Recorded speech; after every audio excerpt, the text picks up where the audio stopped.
Mineşşeytanirracim. Bismillahirrahmanirrahim. Class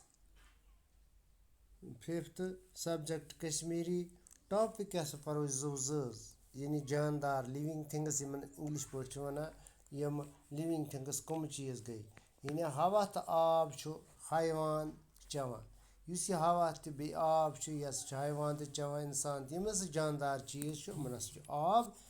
یِہنٛدِ زِندٕ روزنہٕ خٲطرٕ یعنی تازٕ روزنہٕ خٲطرٕ ہسا چھُ ضروٗری کینٛہہ حیوان چھِ زٮ۪وان پوٹان بڑان تہٕ مران کینٛہہ یعنی کُلۍ چھُ پنُن غذا پانے بناوان زُودار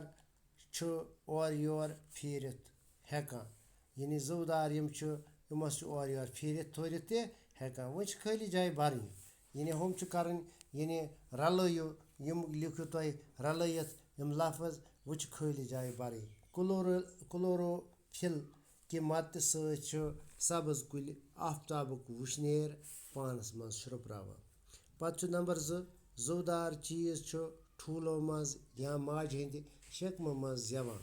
نمبر 3 زُودار چھُ ہوا منٛز آکسیجن نِوان نمبر 4 سٲری زُودار چھُ زٮ۪وان پوٹان ویٹھان تہٕ مران پتہٕ چھُ پوٗنٛژِم زٔمیٖن چھے یتھ کایناتس منٛز سۄ اکھ سیارٕ یعنی یہِ ہسا چھُ کۭتیاہ سیارٕ چھِ تِمو منٛز چھُ اکھ سیارٕ زٔمیٖن تہِ یتھ منٛز اِنسان یتھ پٮ۪ٹھ اِنسان مکان تہِ چھُ بناوان فصل تہِ چھُ وۄپداوان زِندٕ یعنی کھٮ۪ن چٮ۪ن چھُ وۄپداوان اتھ زٔمیٖنس پٮ۪ٹھ بیٚیہِ چھُ سُہ پنُن زندگی بسر کران اتھ زٔمیٖنسٕے پٮ۪ٹھ یعنی لہذا یہِ ہسا چھُ اکھ سیارٕ یعنی جواب لیکھُن یِمن سوالن وۄنۍ زِندٕ یعنی سُہ زِندٕ روزنہٕ باپتھ کیٛاہ کیٛاہ چھُ ساروٕے کھۄتہٕ ضروٗری یعنی زِندٕ روزنہٕ پتہٕ ہسا چھُ زِندٕ روزنہٕ باپتھ چھُ ساروٕے کھۄتہٕ ہوا تہٕ آب ضروٗری یعنی اگر أسۍ کھٮ۪ن چٮ۪ن بغٲر ہٮ۪کو أسۍ گٲنٛٹہٕ 2 گٲنٛٹہٕ تھنٛبٲیِتھ مگر یتھ ہوا تہٕ آب بغٲر ہٮ۪کو نہٕ أسۍ زِندٕ تیٖتِس کالس روٗزِتھ لہذا چھُ سانہِ زِندٕ روزنہٕ خٲطرٕ ہوا تہٕ آب ضروٗری نمبر 2 کلوروفِل سۭتۍ